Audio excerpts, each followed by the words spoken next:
কারাগারে কত জায়গা আছে আমি জিজ্ঞেস করি ইউনূসের কাছে, পালাবারও তো পথ পাবে না।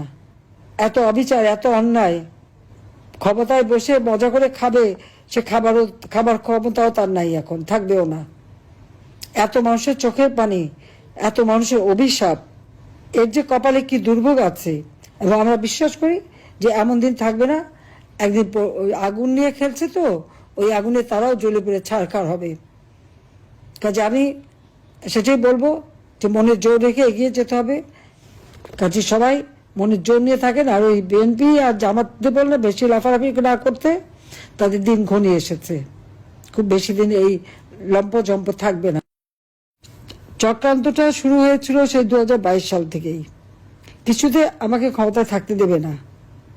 আর বাংলাদেশ যখন উন্নত হয়ে গেছে, যারা এই সুদখোর ইউনূসের তো বহুদিনের লালায়িত স্বপ্ন, আর তার মদতদাতা আজকে এটা প্রমাণিত। সেই ইউএসএইডের টাকা আর আমেরিকার মদত, পাকিস্তানি আইএসআই মদত, জঙ্গি, সন্ত্রাসী, খুনি এরা এবং গ্রেনেড হামলাকারী, বিডিআরে আমাদের সেনা সদস্যদের হত্যাকারী, এরাই হচ্ছে তার শক্তির আধার। তাদেরকে নিয়েই তার পথ চলা, যা আজকে প্রমাণিত সত্য। এবং আমি আরেকটি খবর আপনাদের দিতে চাই। দুর্নীতি দমন কমিশনে ইউনূসের বিরুদ্ধে একটা মামলা হয়েছে। আর শ্রমিকদের অর্থ আত্মসাতের জন্য শ্রমিকদের করা মামলায় শ্রমিক আদালতে ইউনূস কিন্তু সাজাপ্রাপ্ত আসামি। সে কিন্তু একটা কনভিক্টেড আসামি, এবং সে চক্রান্ত করে, সন্ত্রাস করে, জঙ্গিবাদকে সহায় করে এবং অপপ্রচার চালিয়ে সে ক্ষমতাটা দখল করেছে।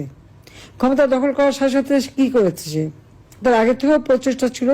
ইউনূস সেন্টার নামে একটা জায়গা, আপনারা জানেন, গ্রামীণ ব্যাংকের একটা সম্পত্তি, 11,000 স্কোয়ার ফিট বিনা পয়সা নিয়ে সেখানে তার ইউনূস সেন্টার। এবং এটা হচ্ছে একেবারে যত রকমের চক্রান্তের জায়গা। ইউনূস ক্ষমতায় যে কিন্তু নিজে ওই জায়গায় তার যে লোকরা বসা, তাদেরকে দিয়ে সারা বাংলাদেশে সার্ভে করার নামে লোক নিয়োগ দিয়েছে। ঢাকা জেলার জন্য 40 জন, আর তাছাড়া সারা বাংলাদেশের জন্য তার প্রায় 80 থেকে 100 জনের টিম। বিভিন্ন জেলায় জেলায় তাদের দায়িত্ব, যেখানে সিটি কর্পোরেশন বা পৌরসভা আছে সেই জায়গার জন্য বেশি করে লোক নিয়োগ। এবং ইউনিয়ন পর্যায় পর্যন্ত সে লোক নিয়োগ দিয়েছে, যাদেরকে সে টাকা দেয়। তাদের হাতে মোবাইল ফোন, একদম স্মার্টফোন, তাদের হাতে কম্পিউটার, এবং সমগ্র বাংলাদেশের সমস্ত তথ্য দিয়ে তারা পাঠায়। এই তথ্যের যে তথ্যগুলি সে সংগ্রহ করে যাচ্ছে, সেটা হচ্ছে আওয়ামী লীগের নেতারা কে বেশি জনপ্রিয়, অতীতে কে জনপ্রিয় ছিল, বা এমপি ছিল, বা চেয়ারম্যান ছিল, বা কি ছিল, বা ভবিষ্যতে কে হবে, আর বর্তমানেও কে আছে। এই সমস্ত তথ্যগুলি সংগ্রহ করা, বিত্তশালী সম্প্রদায় কাকে সমর্থন দেয়, আওয়ামী লীগকে দেয় না কাকে দেয়, তাদের তথ্য সংগ্রহ করা। এবং আওয়ামী লীগ, বিএনপি, জাতীয় পার্টি, জামাত কার কোথায় কি অবস্থা, ভোটের কি অবস্থা, এই সমস্ত তথ্য সংগ্রহ করার জন্য তার কিন্তু এজেন্ট নিয়োগ করা আছে। এছাড়া সে যে বিশাল গুন্ডা বাহিনী পালে, 1000 মোটর সাইকেল তাদেরকে দেওয়া হয়েছে, এবং তাদের হাতে স্মার্টফোন, এবং কয়েকটা মাদ্রাসা, কিছু ইউনিভার্সিটি, 35টা কলেজ ইউনিভার্সিটির কিছু ছেলে মেয়েকে সে টাকা দিয়ে পেলে পুষে রাখে, এবং তাদেরকে দিয়ে যত অঘটনগুলি ঘটায়। এবং এটা যে তার একটা সেই মানে সূক্ষ্ম পরিকল্পনার ফসল, সেটা সে নিজেই বলে ফেলেছে বিল ক্লিন্টনের অনুষ্ঠানে। খুব খুশি মনে হাত বা নাচিয়ে বলল যে এটা এখানে ছাত্র না, জনত না, এটা হচ্ছে তার ম্যাটিকুলাস ডিজাইন করা মাস্টার মাইন্ড দ্বারা এই এমন ঘটনা ঘটিয়েছে যে শেখ হাসিনাকে ক্ষমতা থেকে হটিয়ে সে অবৈধভাবে জোর করে ক্ষমতাটা দখল করে নিয়েছে, মানে ডাকাতি করে ক্ষমতা নেওয়া। এবং ক্ষমতা নেওয়ার পরে আওয়ামী লীগের উপরে যত রকমের অত্যাচার, আর এই অত্যাচারে আরো উৎসাহিত হয়ে বিএনপি আর জামাত তো আছেই। কারণ জামাতের কথা হচ্ছে, আমরা যুদ্ধাপরাধীদের বিচার করেছি, যেখানে জিয়াউর রহমান যুদ্ধাপরাধীদের মন্ত্রী করেছিল, আর যারা সাজাপ্রাপ্ত আসামি তাদেরও ছেড়ে দিয়েছিল। গোলাম আজম পাকিস্তানি পাসপোর্ট নিয়ে পাকিস্তানে ছিল তাকে আবার ফিরত এনেছিল, তাদের আমরা বিচার করেছি, কাজে সেই প্রতিশোধ নেবে। আর জাতির পিতা বঙ্গবন্ধু শেখ মুজিবুর রহমানের হত্যাকারীদেরকে জিয়াউর রহমান ইন্ডেমনিটি দিয়েছিল, দায় মুক্তি, তাদেরও বিচার করেছি। আজকে আপনারা দেখেন 7ই জুলাই 2024 সালে যে আন্দোলন, কই পুলিশ তো কিছু বলেনি আন্দোলনকারীদেরকে, আমরা তো কিছুই বলিনি, এবং তাদের সাথে আলোচনা করা, তাদের পাশে থাকা, মেয়েরা যখন পথে নেমেছে তাদের নিরাপত্তা, ওই মেয়েরা যখন স্লোগান দেয় শেখ হাসিনা পদত্যাগ চায়, আর আমি তখন তাদের নিরাপত্তা দেই যে তাদের জন্য কোনো রকম অসুবিধা না হয়। আজকে তাদের অবস্থাটা কি? এখন মেয়েরা ঘর থেকে বেরোতে পারে না। তারা এমনই আন্দোলন করলো, এমনই স্বাধীন করে ফেললো দেশ, যে এখন নিজেরাই ঘরবন্দি। এখন যাবে কোথায়, তারা কি করবে? আর সেই যেটা কোনো কোটা ইস্যু ছিল না, সেই কোটা আন্দোলনই বা তাদের কোথায় গেল? আর এখন সপ্তদলীয়করণ, এই অস্ত্র লাঠি সোটা নিয়ে চিফ জাস্টিসকে পদত্যাগ করতে বাধ্য, জজকে পদত্যাগ করতে বাধ্য। কোনোদিন এই অবস্থা কখনো বাংলাদেশকে ভাবতে পারেনি। শিক্ষকদের চাকরি থেকে বের করে দিচ্ছে, ইউনিভার্সিটি, কলেজ, স্কুল, সব জায়গায় ছাত্রছাত্রীদের অপমান করাচ্ছে, প্রতি পদে পদে চরমভাবে মানবাধিকার লঙ্ঘন করে যাচ্ছে।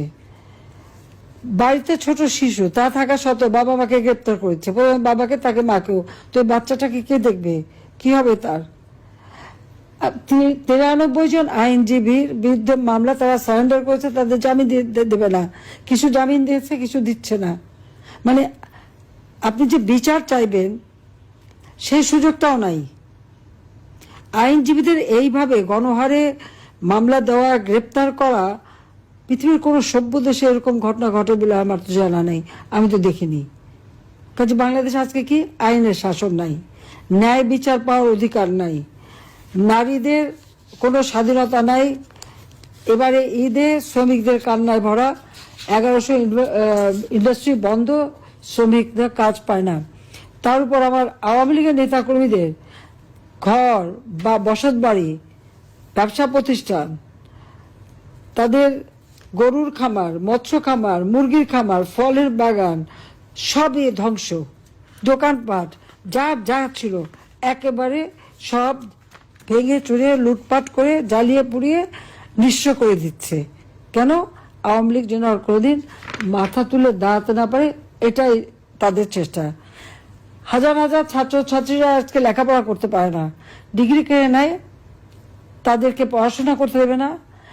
একটা মেয়ে পরীক্ষা দিতে গেল, তাকে কিভাবে লাঞ্ছিত করলো, তাকে যারা মারলো, চুল ধরে টেনে মাটিতে ফেললো, পুলিশ দাঁড়িয়ে থাকলো, সেনাবাহিনীর সদস্য দাঁড়িয়ে থাকলো, অপরাধীদের কিছুই বললো না, আর যে মার খেলো সেই মেয়েটাকে ধরে নিয়ে জেলে পড়লো।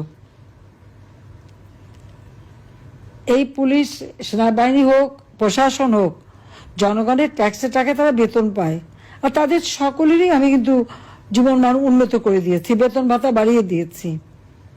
কিন্তু এখন কি দেখলাম, তাদের কাছ থেকে জনগণ ন্যায় বিচার পেতে পারে না। এটা কোন ধরনের অবস্থা? একটা ইউনিয়ন পর্যন্ত এজেন্ট লাগিয়ে দিয়ে হাজার হাজার টাকা, কোটি টাকা খরচ করে ইউনুস এখন কিভাবে আওয়ামী লীগ, 14 দল, মুক্তিযোদ্ধা, তাদেরকে নিঃস্ব করে দেওয়া, তাদেরকে ধ্বংস করে দেওয়া, সেই চেষ্টাই করে যাচ্ছে। আর তার দোসর জঙ্গি, সন্ত্রাসী, খুনি, দুর্নীতিবাজ, অবৈধ অস্ত্রধারী এবং জেলখানা থেকে তাদের সবাইকে মুক্তি দিয়েছে। গ্রেনেড হামলাকারী থেকে শুরু করে কেউ বাদ নেই, মুক্তি দিয়ে জেল ভরে ফেলেছে আমার আওয়ামী লীগের নেতা কর্মী দিয়ে। সবচেয়ে বড় কথা, পিটিয়ে মানুষ হত্যা করা, এমনকি আইনজীবীকে পিটিয়ে হত্যা করলো, মাথায় কোপানো, মানে বর্বরতা। পাকিস্তান আর্মি গুলি করে মানুষ মারত, আর এরা এমনই বর্বর যে পিটিয়ে হত্যা, এমনকি অন্তঃসত্ত্বা নারী পুলিশ কনস্টেবলকেও ছাড়েনি। আর আমাদের মেয়েদের উপরে ইফতার বন্টন করতে, তাকেও, তার উপরে জুলুম, তাকেও মেরে পাতা ফাটিয়ে দিয়েছে এবং কয়েকটা সেলাই পড়েছে। তো এইভাবে অত্যাচার, নির্যাতন তারা চালিয়ে যাচ্ছে। আর মামলা দেওয়াতে তো আমার মনে হয়, আমি এই পর্যন্ত যত হিসাব, প্রায় 70,000 মামলা, আর এজাহারভুক্ত আর অজ্ঞাতনামা ধরলে প্রায় 4-5 লাখ হবে আসামি করে দিয়েছে। কারণ আমার বিরুদ্ধে তো কতগুলি মামলা, 288টা মামলা, তারপর আর একটা দিয়েছে রাষ্ট্রদ্রোহী মামলা। আমি নিশ্চয়ই জিজ্ঞেস করি, রাষ্ট্রটা কার? আমার বাবা তার জীবনটা উৎসর্গ করেছে, আওয়ামী লীগের নেতাকর্মী তাদের জীবন উৎসর্গ করে এই দেশ স্বাধীন করেছে। আমি জনগণের নির্বাচিত প্রতিনিধি, জনগণ আমাকে ভোট দিয়েছে, পার্লামেন্টারি পার্টিতে আমি ভোট পেয়েছি, সমর্থন পেয়ে সরকার গঠন করেছি। সংবিধান মোতাবেক আমার প্রধানমন্ত্রিত্ব হচ্ছে বৈধ সাংবিধানিক। আর ইউনূস এই জঙ্গি সন্ত্রাসী তাদেরকে নিয়ে সূক্ষ্ম পরিকল্পনা করে সন্ত্রাস করে সে ক্ষমতা দখল করেছে। তার কোনো জনগণের ম্যান্ডেট নাই, সাংবিধানিক ভিত্তি নাই, আইনগত ভিত্তি নাই। আর সে দেয় আমার বিরুদ্ধে রাষ্ট্রদ্রোহী মামলা, যে রাষ্ট্রদ্রোহী কাজ করেছে সংবিধানের সাথে খ অনুযায়ী, সেই হচ্ছে সবচেয়ে বড় অপরাধী, যে এইভাবে ক্ষমতা দখল করলে তার শাস্তি হবে, এবং ইনশাল্লাহ শাস্তি দেব, এতে কোনো সন্দেহ নেই। আজকে সমস্ত অর্থনীতিকে ধ্বংস করে দিয়েছে, প্রবৃদ্ধি কমে গেছে, মাথাপিছু আয় কমে গেছে, মানুষের কোনো দিনমজুররাও আজকে কাজ পায় না। আর ধর্ষণ, শিশু নারী ধর্ষণ, বাংলাদেশ যেন এখন ধর্ষণের স্বর্গরাজ্য, কিন্তু কেউ সংবাদ পরিবেশন করতে পারবে না, কোনো সংবাদ দিতে পারবে না, কোনো নিউজ দিতে পারবে না। যে নিউজ দিতে যাবে, সে সংবাদ পরিবেশন করবে, তার বিরুদ্ধে ব্যবস্থা নেবে, সেখানে তার এজেন্ট বসানো আছে। এই যে কত এজেন্ট পালে, এটাই হলো সব থেকে বড় কথা, যে এইভাবেই সে কাজ করে যাচ্ছে। আর সংখ্যালঘু সম্প্রদায়, হিন্দুদের উপর যেমন অত্যাচার, খ্রিস্টান, বৌদ্ধ, মঠ, কেউ তো বাদ যান না। এমনকি আমাদের ওলামা মাশায়েখ, পীর, দরগা শরীফ, সেগুলো তো হামলা। তো তার কাছে রেহাইটা কেউই পাচ্ছে না। তার ক্ষমতার দখল, ক্ষমতায় বসে ক্ষমতা ভোগ করার লোভে আজকে সমস্ত দেশের মানুষের জীবনে নাবিশ্বাস উঠে গেছে। যেখানে আইনের শাসন নাই, যেখানে ন্যায় বিচার পাওয়ার কোনো সুযোগ নাই, আর যেখানে এভাবে আমাদের নেতা কর্মীদের একের পর এক নির্যাতন করে ঘর বাড়ি পুড়িয়ে দিয়ে, ছেলে মেয়ে বাচ্চা বাবাকে পায়নি, সে ছোট শিশু ছেলেকে ধরে নিয়ে যাচ্ছে, ছেলেকে পায়নি মাকে কুপিয়ে মারছে, আগুন দিয়ে পুড়িয়ে দিচ্ছে, বাবাকে মারছে, ছেলেকে পেল না মাকে গ্রেপ্তার করে বন্দিখানায় নিয়ে যায়। এই ধরনের চরম মানে মানবতা বিরোধী কাজ আজকে এই নিউজ করে যাচ্ছে। এটা হচ্ছে শ্রমিকের অর্থ আত্মসাৎকারী, কনভিক্টেড আসামি, জামিনে থাকা, জঙ্গি সন্ত্রাসীদের নিয়ে প্রতি পদে পদে মানবাধিকার লঙ্ঘন করে যাচ্ছে, আর চরমভাবে দুর্নীতি করে গ্রামীণ ফোন, গ্রামীণ ব্যাংকের টাকা আত্মসাৎ করে সব বিদেশে পাচার করেছে।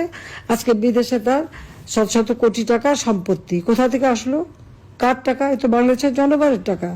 আর সে আজকে তার যে ক্ষমতার লোভ, এই লোভে পড়ে আজকে সে ক্ষমতা দখল করে বসে আছে, বসে যত নির্যাতন চালাচ্ছে দেশের মানুষের উপর। সে যদি ইউনূস বা ইউনূসের গং এরা যদি ভেবে থাকে যে আওয়ামী লীগকে এভাবে মেরে ধরে সম্পত্তি নষ্ট করে দিয়ে তারা আওয়ামী লীগকে শেষ করে দেবে, এটা কোনোদিন হবে না। আমি জানি যে সবাইকে নিঃস্ব করে দিয়েছে, আর সব কারাগার বন্দী, কারাগার ভর্তি আজকে আওয়ামী লীগের নেতা কর্মী দিয়ে। তবে কারাগারে কত জায়গা আছে আমি জিজ্ঞেস করি ইউনূসের কাছে, পালাবারও তো পথ পাবে না। এত অবিচার, এত অন্যায়, ক্ষমতায় বসে মজা করে খাবে, সে খাবার ক্ষমতাও তার নাই, এখন থাকবেও না। এত মানুষের চোখের পানি, এত মানুষের অভিশাপ, এর যে কপালে কি দুর্ভোগ আছে। এবং আমরা বিশ্বাস করি যে এমন দিন থাকবে না। একদিন আগুন নিয়ে খেলছে, তো ওই আগুনে তারাও জ্বলে পড়ে ছারখার হবে। কাজে আমি সেটাই বলবো যে মনের জোর রেখে এগিয়ে যেতে হবে। কাজে সবাই মনের জোর নিয়ে থাকেন, আর ওই বিএনপি আর জামাতদের বললে বেশি লাফালাফি না করতে, তাদের দিন ঘনিয়ে এসেছে। খুব বেশি দিন এই লম্পজম্প থাকবে না। সন্ত্রাসী জঙ্গিদের স্থান বাংলার মাটিতে হবে না। আমরা শান্তিপ্রিয় মানুষ, আমরা শান্তি চাই, এবং বাংলাদেশ হবে শান্তিপূর্ণ দেশ, বাংলাদেশ হবে উন্নত সমৃদ্ধ দেশ, বাংলাদেশ হবে অসাম্প্রদায়িক চেতনার বাংলাদেশ। ইনশাল্লাহ তা করব, সেই জন্য আল্লাহ বাঁচিয়ে রেখেছে। সবাই ভালো থাকেন। জয় বাংলা, জয় বঙ্গবন্ধু, খোদা হাফেজ।